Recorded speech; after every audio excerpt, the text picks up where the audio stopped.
Cette vidéo, je vais te montrer comment est-ce qu'on fait pour préparer un profil pro qui va être utile pour exposer tes compétences sur Internet, partager ton portfolio, ainsi que les créations que tu vas faire au fur et à mesure des semaines à travers ce programme. Pourquoi c'est important? Parce que tu vas prospecter en ligne et tu vas aussi utiliser tes réseaux pour ça, et ça fait partie donc du processus pour avoir une plateforme de communication. Avant tout, ce que je te conseille de faire, c'est de choisir si tu comptes utiliser ton profil personnel ou si tu veux créer un nouveau profil qui va être entièrement dédié à la profession que tu vas créer.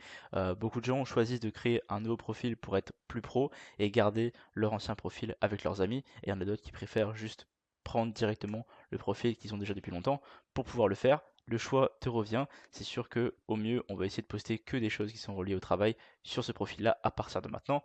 Donc, je te conseille de faire un choix avisé par rapport à ça.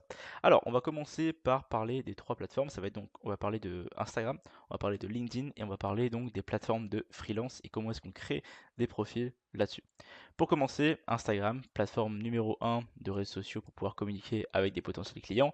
Tu vas avoir une interface Instagram. Ici, j'ai pris l'exemple de Maëlys, qui est donc une des élèves du programme et qui travaille à l'heure où je parle avec nous aussi dans Reborn au niveau de la communication. Donc on prend son exemple forcément pour pouvoir montrer qu'est-ce qui se passe en termes de com et comment faire un beau profil. Dans le cas ici, j'ai décortiqué à quoi ressemble donc un compte Instagram et comment est-ce qu'il est structuré. Donc au début, ici, on va avoir donc le nom d'utilisateur. Ensuite, à côté, on va avoir la photo de profil. Ensuite, on va avoir le nom, juste le nom du compte et de la personne qui va être écrit juste en dessous. La description qui va permettre de pouvoir décrire ce que tu fais ou une activité que tu veux en particulier. Un lien, très important. Les highlights, donc les stories ici qui sont des stories à la une, ainsi que le feed, donc le fil d'actualité de ton post. On va y revenir. Pour commencer, on va commencer donc par parler du nom d'utilisateur qui est donc ici et le nom qui est là. Le nom d'utilisateur, c'est donc le nom qui est avec le petit arrobase, donc le petit A qui est ici, qui va déterminer ce que les gens vont taper pour te trouver. L'objectif, et ça c'est vraiment important de comprendre, c'est de faire un nom qui est simple et qui est mémorisable par les gens. Ça sert à rien de faire des noms trop compliqués. Au maximum, on évite de mettre des tirés du bas, des points, des choses comme ça. Si on peut avoir le nom pur en lettres exactes sans avoir de points ou de tirés du bas, tant mieux. Si on est forcé de le faire avec, on le fera. Mais au mieux, on essaie d'avoir donc des choses qui sont très simples et mémorisables au niveau du nom d'utilisateur pour que ce soit facilement quelque chose qui puisse taper par le client. Ensuite, il y a deux écoles au niveau des noms d'utilisateurs qu'on va utiliser. Vous avez donc les noms perso que moi personnellement j'utilise, comme par exemple Brice.centurion ou Brice Reborn. Donc, ils sont des noms perso qui n'ont pas connotation à avoir une activité. Et vous avez les noms avec des fonctions, comme par exemple Brice CM, Brice Media, Brice Media Buyer, où là c'est le nom directement au niveau du nom d'utilisateur qui décrit aussi la fonction. Donc là, à vous de choisir ce que vous préférez. Selon moi, les noms perso, c'est pour pouvoir bâtir un personal branding, pour pouvoir bâtir une marque autour de sa personne. Et les noms de fonction, ça va être pour pouvoir bâtir en fait une marque à travers sa personne, mais aussi plus au niveau de la fonction qu'on veut exercer. Les deux se valent, à vous de choisir ce que vous voulez. Au niveau du nom ici, donc ça c'est pour appeler cette partie qui est ici, la petite partie qui est en dessous des noms d'utilisateurs et en dessous de la photo de profil. Ici, vous allez faire un rappel forcément de votre nom pour pouvoir rappeler qui vous êtes et surtout une description de la fonction. Donc un exemple, ici je pourrais mettre Brice-spécialiste marketing pour PME ou par exemple Brice, créateur d'attention en ligne. Ça marche aussi. Vous trouvez la variation que vous souhaitez avoir pour pouvoir justement écrire quelque chose qui fait du sens avec votre activité. Au niveau des photos de profil, le plus important c'est d'avoir un fond qui est simple pour que ce soit facilement visible par les gens sur le téléphone et sur l'ordi. Une bonne lumière, donc quelque chose qui soit bien éclairé avec soit une lumière vous pouvez prendre un selfie, hein, vous pouvez vraiment prendre un selfie ou poser votre téléphone en fait, pas en mode par exemple, pas en selfie comme ça, donc pas en face de vous. Prenez votre téléphone et vous le tournez pour en fait avoir la caméra arrière et vous le posez par exemple contre une fenêtre et vous faites une photo de vous de face pour avoir une très bonne lumière ou quelqu'un vous prend en photo. Faites quelque chose qui fasse en sorte que ça soit une bonne photo professionnelle, euh, professionnelle dans le sens de l'expression, pas forcément avec un gros shooting avec des caméras, mais juste que ça ait l'air d'être propre, on va dire. Donc un fond simple si possible, j'ai mis des mauvais exemples au-dessus de ce que vous ne devez pas faire, par exemple, une bonne lumière et une bonne expression, un petit sourire ou une expression confiante pour montrer que vous êtes quand même content d'avoir ce compte. Et je vous ai mis des exemples en bas au niveau des photos de profil que vous pouvez réaliser. Et vous avez plein d'exemples sur internet. Si vous fouillez un petit peu, vous allez forcément en trouver. Ensuite, vous avez donc les descriptions qui sont en dessous du nom et des photos de profil. Là, le but, c'est d'expliquer clairement ce que vous faites, la niche que vous aidez et ce que vous allez aider à faire. Donc, dans le meilleur des cas, c'est ce qu'on essaie d'expliquer et de transmettre à travers ça.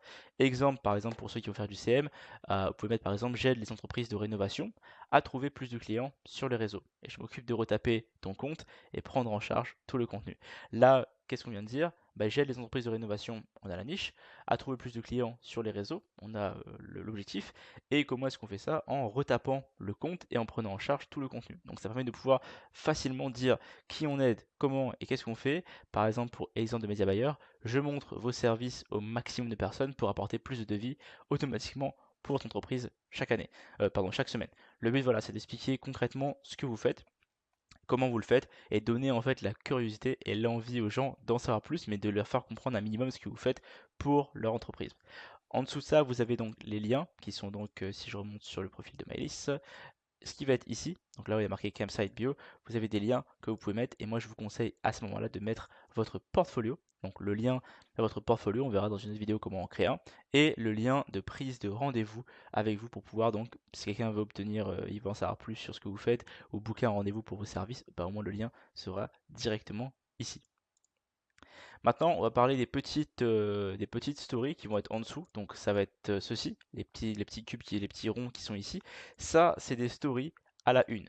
Ça veut dire qu'en gros, quand vous allez poster des stories dans votre compte, sur votre Instagram, vous allez pouvoir enregistrer ces stories pour qu'elles restent indéfiniment sur votre profil par catégorie.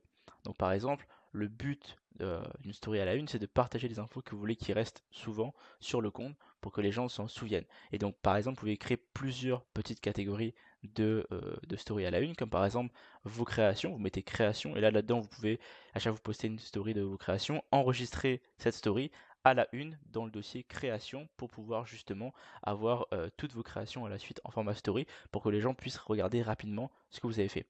Par exemple, vous pouvez mettre aussi une story à la une qui s'appelle idée de post, idée pub, des stories à la une témoignages. Vous avez partagé vos témoignages clients en screenshot ou en vidéo en story et vous voulez les enregistrer pour que les prochaines personnes puissent voir un petit story à la une, une suite de story à la une complète qui partage des témoignages. Vous allez pouvoir aussi avoir des stories à la une résultats, comme ici avec Maëlys Salami, nos offres. Vous pouvez aussi partager le voyage. Si vous êtes intéressé par le voyage, ça peut être intéressant aussi pour montrer que vous êtes aussi un humain. Et le but des petits cercles qui est ici, c'est de rester simple et il faut que ça apporte de la valeur, ça donne du contexte. Donc voilà, il faut que, comme Maëlys ici, soit vous écrivez un petit texte à l'intérieur pour que les gens sachent de quoi la story à la une parle, soit vous l'écrivez en dessous, là il y a les petits smileys d'étoiles qu'elle a mis, et donc en fait vos images peuvent être par exemple comme en haut un pinceau, si vous mettez par exemple mes créations, ça peut être un pinceau, par exemple témoignage, ça peut être les mains au-dessus qui se serrent, pour donner un truc qui fait du sens par rapport au texte que vous avez écrit en dessous, ou juste poster directement en story pour pouvoir enregistrer ces images qu'elle a mis ici à la une directement. Maintenant, votre feed, ce qui doit être le plus important possible au niveau de votre feed, ça va être, s'il vous plaît, de créer une harmonie visuelle. On va évidemment vous montrer dans le programme comment créer ces posts pour pouvoir donc avoir une harmonie visuelle du même niveau que Maëlys ici ou une autre fille que j'ai cherché sur Instagram, Fanny, je ne la connais pas, mais son compte avait l'air intéressant au niveau des couleurs. Ça a une harmonie visuelle. Si vous êtes community manager par exemple, vous devez avoir un feed qui a une harmonie visuelle parce que c'est littéralement ce que vous allez vendre à des clients. Si vous êtes média buyer, ça aussi pour moi c'est super important de le faire. Et surtout, le profil, votre feed, votre grid ici doit donner envie à votre audience. Ça doit donner envie à l'audience. Vous choisissez votre audience et il faut que quand la personne arrive dessus, elle dise ah c'est intéressant, je vais regarder plus, je vais un petit peu me renseigner parce que ça va vraiment aider à la conversion. Si votre feed est dégueulasse, il est moche comme jamais et que personne n'est intéressé par ce que vous faites, ça ne marchera pas de faire tout ce qui va suivre après. Donc vraiment, prenez le temps de vous occuper de votre feed. Ça prend pas longtemps de poster sur les réseaux. Il faut s'y mettre, ça va être votre activité. Alors faites-le déjà pour vous avant de le faire, pardon, pour les autres. Et ça va être une bonne pièce de portfolio si vous faites du community management. votre feed en entier. Si vous faites du media buying, moi je vous conseille de poster des exemples de publicités que vous pouvez faire pour des clients, ça reste super intéressant. Ensuite, moi je vous conseille de poster au minimum 3 fois par semaine sur les reels, sur le feed, pardon, avec une photo, un reel ou un carrousel. Donc minimum 3 fois par semaine, au mieux une fois par jour, ça dépend de votre capacité à pouvoir produire du contenu. Mais dites-vous que avec ça, l'objectif de pouvoir faire ça, de se forcer à faire ça, c'est de dire ok, maintenant j'apprends une nouvelle habitude. J'apprends à faire ça de façon constante, au moins pour moi, même si j'ai pas encore de clients, au moins je le fais pour moi, je me force à créer du contenu et vous allez voir que dans les prochaines vidéos, on va vous faire du contenu aussi toutes les semaines et vous allez poster en fait sur votre réseau, votre plateforme, donc vos créations toutes les semaines et vous allez essayer d'engager avec votre audience. Le but c'est de créer des posts comme Alice par exemple ici ou comme Fanny, des posts de valeur qui vont donc éduquer votre audience, qui vont vous présenter, vous allez partager des astuces pour pouvoir aider vraiment votre audience à consommer votre contenu. On en reparlera dans une autre vidéo de qu'est-ce que vous postez sur le feed, mais voilà la structure que moi je recommande de faire pour un feed qui fait du sens. Au niveau des stories, je vous recommande de poster une story tous les jours pour montrer que votre compte est actif, que vous êtes un humain derrière ça. Vous pouvez poster des stories minimum, selon moi, 3 fois par jour. Un le matin, un le midi, un le soir, par exemple, si vous n'avez pas de incroyable demande de choses à partager. Postez ce que vous pensez, vos pensées quotidiennes, vos créations, des conseils pour l'audience, de l'interaction avec la communauté. Vous pouvez repartager des reels, vous pouvez repartager des mèmes, tout et n'importe quoi. Montrez que votre compte est actif et qu'il n'est pas mort sur place avec juste des posts qui se postent. Vraiment, essayez d'engager en story, de créer une relation avec l'audience qui va se créer au fur et à mesure des posts que vous allez faire. Donc la prochaine étape là-dedans, c'est de partager votre profil sur le canal réseaux sociaux dans le Discord. Donc allez sur Discord, il y a un canal qui s'appelle réseaux sociaux et vous allez partager votre profil dedans. Le but en fait, c'est qu'on crée une petite communauté de gens qui vont pouvoir aller engager sur le post des autres et qu'on puisse en fait créer de l'engagement comme ça pour faire connaître votre compte au plus de monde possible. Donc le but c'est d'aller taper dans les réseaux de chacun, d'aller s'abonner dessus, d'aider en fait tout le monde à grossir ensemble et vous allez partager chacun de vos posts sur le même canal pour que toute l'équipe de Reborn et les élèves aillent liker et commenter pour pouvoir aussi grossir l'algorithme ensemble et avoir de plus en plus de feedback et de plus en plus de gens en fait qui vont découvrir le compte parce qu'on va créer beaucoup d'interactions. Donc faites-le, à chaque fois que vous avez un profil qui est créé et à chaque fois que vous postez quelque chose, mettez-le dans le canal, on fera au maximum pour pouvoir les liker et commenter. Au niveau de LinkedIn, c'est pareil, vous allez créer votre compte sur LinkedIn et j'ai pris l'exemple ici de Sixtine qui a donc le Surligneur, c'est une agence assez connue en francophonie et qui est aussi fondatrice du Crayon qui est un média. Voilà, au moment où je vous parle, je ne connais pas Sixtine, mais j'ai pris son exemple parce qu'elle a un très bon profil selon moi qu'on peut étudier. Donc au niveau de LinkedIn, vous avez la photo de couverture slash la bannière qui est au-dessus. Donc là, vous pouvez créer une petite image sur Canva pour aussi parler de ce que vous faites. Elle a écrit: il est temps de montrer ton travail au plus grand nombre, en sous-entendant qu'effectivement le but c'est de montrer le travail en s'exposant sur les réseaux. Donc vous pouvez parler de votre compétence un peu comme elle l'a fait. Une photo de profil ici qui est super intéressante dans son cas parce qu'elle montre qu'elle est en train d'expliquer quelque chose à quelqu'un. Donc ça montre un peu le côté professionnel de ce qu'elle fait. Mais vous pouvez aussi prendre la même photo que sur Insta, ça dérange pas. Description, ici elle met fondatrice Le Crayon et CEO sur Lumière. Vous pouvez en fait mettre commission manager spécialisé dans la rénovation, média buyer spécialisé dans la rénovation par exemple, et quelques petites infos en plus si vous voulez, mais ça peut ressembler un peu à la bio de Insta, c'est pas un problème. Cependant, LinkedIn est très différent parce que LinkedIn est un réseau qui est plus professionnel que Insta, donc vous allez avoir beaucoup plus de personnes qui vont être des professionnels dans l'industrie là-dessus, donc potentiellement des recruteurs, potentiellement des gens qui pourront directement vous engager à travers LinkedIn, donc faites attention à ce que vous postez là-bas, c'est moins casual que Insta, mais ça reste quand même une très bonne source de contact à utiliser pour pouvoir trouver des clients.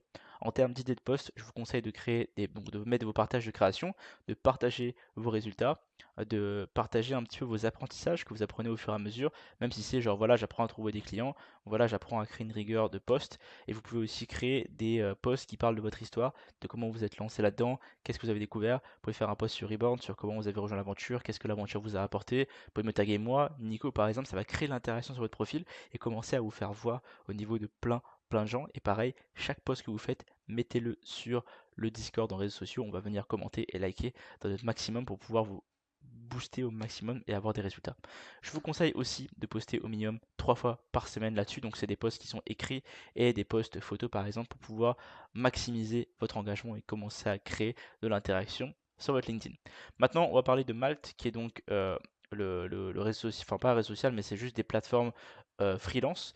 Et ça concerne Malte, mais ça concerne aussi toutes les autres sites de freelance, parce qu'il n'y a pas que Malte dans la vie, il y en a plein d'autres. Vous avez, il me semble, il y a Upworks, il y a Fiverr, etc. Donc le but là, c'est de vous montrer à quoi ressemble un profil type, mais l'objectif, c'est de pouvoir en fait vous montrer comment créer un profil en général sur un compte de freelance. Donc je suis allé sur Malte en tant qu'entreprise, donc j'ai créé un faux compte en tant qu'entreprise, et à ce moment-là, je suis allé voir les différents profils qu'il y a dessus. Donc là, je tapais Community Manager, là, je tapais Media Buyer pour vous montrer un peu les deux. En tout cas, ici, en termes de Community Manager, au niveau des codes, qu'est-ce qu'on retrouve? Une image ici, photo de profil qui est facile à lire. Ici, voilà, pareil pour Céline, on voit que c'est facile à lire. Et c'est les profils en fait qui pop directement au niveau de la recherche. On a l'attention directement sur eux parce que leur profil pop plus. Pareil, ici, Audrey, elle a une meilleure lumière que par exemple ici Cyrielle. C'est pas du jugement sur les personnes, c'est juste en termes de qualité. On voit que la photo d'Audrey est plus qualitative que celle de Cyrielle en termes de qualité et en termes de lumière. Le meilleur combo, ça aurait été la photo d'Audrey, par exemple, sur le fond de Dimitri, et ça aurait été une photo de haute qualité pour ici voilà, mettre son profil sur Malte. Ici, si on clique par exemple sur Dimitri, on va aller voir son profil. Il a mis sa localisation, télétravail, son tarif, l'expérience qu'il a. Ensuite, il va pouvoir mettre ses compétences en termes d'expertise. Donc, remplissez votre profil Malte garanti, faites-le s'il vous plaît, c'est obligatoire. Ensuite, les secteurs d'activité dans lesquels il a les connaissances, dans lesquels il peut travailler, les tailles d'entreprise avec lesquelles il peut travailler, et ici, la petite description qui va vous différencier des autres CM et des autres média buyers. Super important de trouver un moyen d'écrire quelque chose qui va intéresser les gens. Et pour avoir de l'inspiration, ça sert à rien de venir me voir moi, allez voir directement les profils qui sont en cours chez Malte, regardez ceux qui ont le plus d'étoiles pour savoir s'ils ont des profils qui sont intéressants ou pas. Je vous laisse voir la suite, et le plus important, ça va être le portfolio, donc les exemples de réalisation que ces personnes ont fait. Et pareil, le portfolio, on en reparlera au niveau de la création de ce truc là. Ça va être vraiment simple, on va vous montrer comment faire des images comme ça pour créer en fait des templates de posts, même si vous n'avez pas encore eu de clients. Et donc pareil pour les médias buyers, vous avez ici des exemples de media buying. Si vous tapez, vous pouvez donc directement taper là-dedans. Si j'en prends un, on va pouvoir voir ici Edina, voilà. Fort de 10 ans d'expérience dans le digital, j'ai connu dans le vif l'évolution des réseaux sociaux et leur usage. Maintenant, il pouvait parler de ce qu'il y a là-dedans. Faites des textes qui soient aérés. J'aime beaucoup celui de Dimitri parce que c'est aéré, il y a des bullet points, il y a des listes à puces pour pouvoir justement mieux lire. Là aussi, c'est un peu bloc quand même, parce qu'il faut vous dire que quelqu'un qui va faire un choix de community manager ou de media buyer sur Malte ou sur un site de freelance, il va pas tout lire. Il va pas absolument tout lire de votre profil. Il va essayer de survoler les points clés rapidement, donc donner le maximum d'informations dans le minimum de texte possible si vous pouvez. Et donc, si je reviens sur ma petite présentation qui est ici, hop, l'important par la suite, ça va être de partager les profils dans le canal réseau et partager chacun des posts pour pouvoir avoir un retour de l'équipe des Reborn et des élèves pour qu'on aille liker et commenter le tout. Donc, créez les profils et allez nous les partager dans les cadeaux.